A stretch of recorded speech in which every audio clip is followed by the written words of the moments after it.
لە پیرمام پێشمەرگەی هەولێر میوانداری شێروانەی کرد لە یاریەکانی هەفتەی پێنجەمی خولی نایابی کوردستان.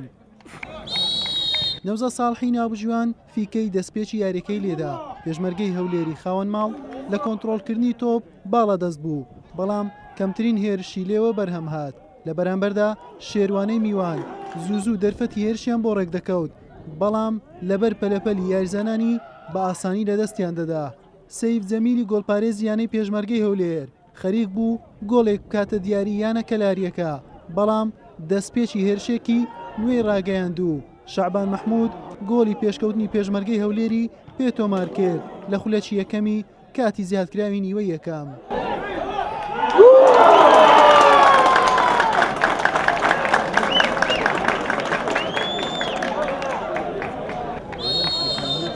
لە نیوەی دووەم یاریەکە یانە زەردپۆشەکەی خاوەن یاریگا باشتر دەستی بەیاری کردو لە خولەکی 53. ڕەوا یوسف گۆڵی دومی بۆ پێشمەرگەی هەولێر زیاد کرد لە هێرشێک کە محەممەد سامی ڕابەرایەتی کردو. عەبدوڵڵا سەربەستیش خاوەنی ئەسیستەکەی بوو.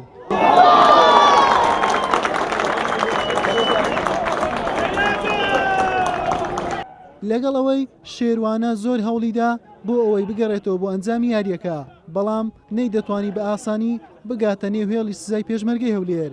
یانەکەی پیرمامیش زۆرترین دەرفەتی بۆ ڕێکەوت بۆ زیادکردنی ئەنجامەکە، بەڵام سوودی لێوەرنەگرت و یاریەکە بە ئەنجامی دوو گۆڵی پاک بە سوودی پێشمەرگەی هەولێر بە کۆتا هات. ئەنجامان وەک پێویست نیامیش گەڕێتەوە بۆی توانم بڵێم یەک زەختێکی زۆر لە سەرمانە، یعنی هەموو یاریە بۆەوە چینای ساحەکە یاریەکە ببینەوە بەداخەوە نیو هێرش دێتە سەرمان نەچێتە گۆڵمانە.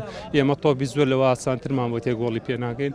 ئینشەڵڵا لە یاریەکانی داهاتوودا ئەنجامی بەدەستبێنی دڵی هاندەرەکانمانی پێ خۆش. زۆر سپاس بۆخوا کە توانیمان سەرکەوتن بەدەستبێنین. لە پاش دوو یاری لە سەرکەوتندا ڕابین ئەلحەمدولیلا سەرکەوتنمان بەدەستێنا. یانێ شێروان یانەیەکی باش بوو، لە 20 دقەیە یەکەمەوە زەختێکی باشیان لێمان کرد، بەڵام گۆڵێکمان مار کرد. ئەومان لات زەخت لەسەر فەریقی بەرامبەردانکردن لە کۆنتڕۆڵکردنی تۆپ و وەی لە شەوتی دووەم تەواوی کۆنتڕۆل یاریەکەمان دەمانتوانی گۆلی زیاتریش بکەن، بەڵام شەنس یاریمانە لە گۆڵکردن ئینشەڵڵا لە یاریەکان داهاتوو بتوانین سەرکەوتنی بەدەستبێنین لە پلەکانی پێشەوە نزیک بنین ئینشەڵڵا. بەم جۆرە پێشمەرگەی هەولێر بووە خاوەنی دەخاڵ لە پلەی چوارەمی ڕیزبەندی و شێروانەش بە تاکە خاڵێک لە کۆتایی ڕیزبەند دەبینرێت. حوسێن محەممەد کەناڵی پێام پیرمام.